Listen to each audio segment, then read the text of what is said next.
Let's talk about Uruguay. It's a pity actually David Coleman wasn't around to give an intro to that game, because we could have had another what you're about to see moment from Coleman for ahead of that one, similar to the Battle of Santiago.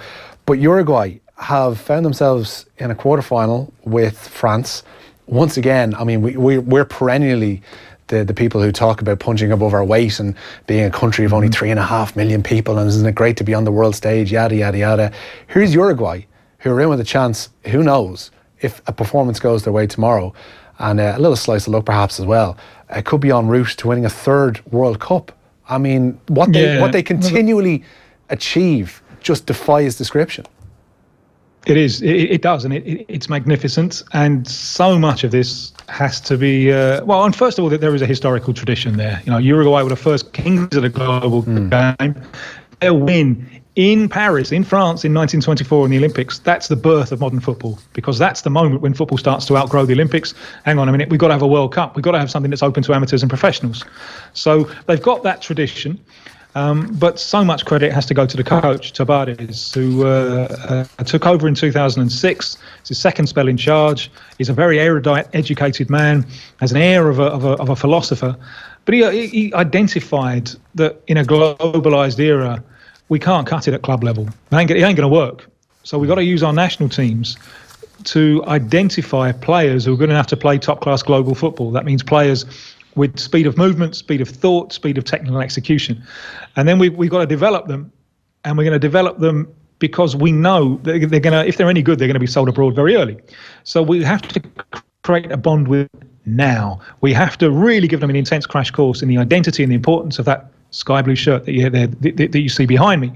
And they're developing, and this is the very impressive part of it, they're developing not just players, they're developing men, they're developing human beings.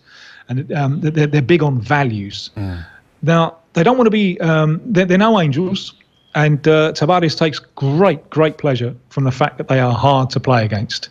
That's the main instruction that they get when they get sent out to play. You're going to be hard to play against, and boy, they're going to need it against France tomorrow.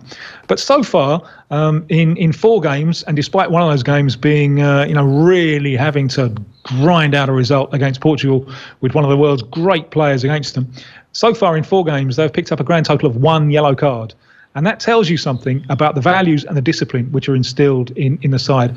And that comes from the top. Just in the same way as the barge on Raheem Sterling from the Colombian, that comes from the top. Yeah. In the same way, what Uruguay have produced comes from the top. It's a project with values, with competence, and it deserves its success. That's a sea change from the Uruguay that I would have grown up with in like '86 and 1990. That were, the players sent off in the first minute against Scotland. That were in 1990 just never really turned up with any intent to play football either. For a back four that is as mean as they are, with Cáceres, with Jimenez, with Godin, with Lachal at left back, to only have 1 card conceded over the course of those 4 games so far, I mean, that's remarkable.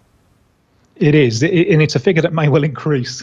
I've no doubt that that's the case whatsoever. But just to get to this stage, even in the group that they came out of, with the likes of Russia in there too, I mean, and a Portuguese side that, again, you mentioned no angels, the Uruguayans, ditto the Portuguese.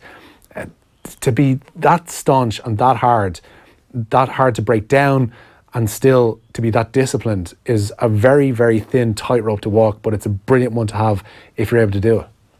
Quite right, and it comes from the top. Before the coach before Tabárez, we're going back to their failure to qualify for the 2006 World Cup. It was a fellow called Jorge Fossati. During that qualification campaign, they lost 5-0 away to Colombia.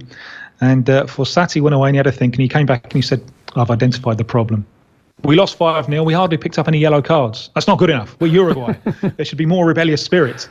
And for years, Uruguayan football, and you still see this at club level, and they're just terrible losers. You know if they're going down that someone's going to get kicked.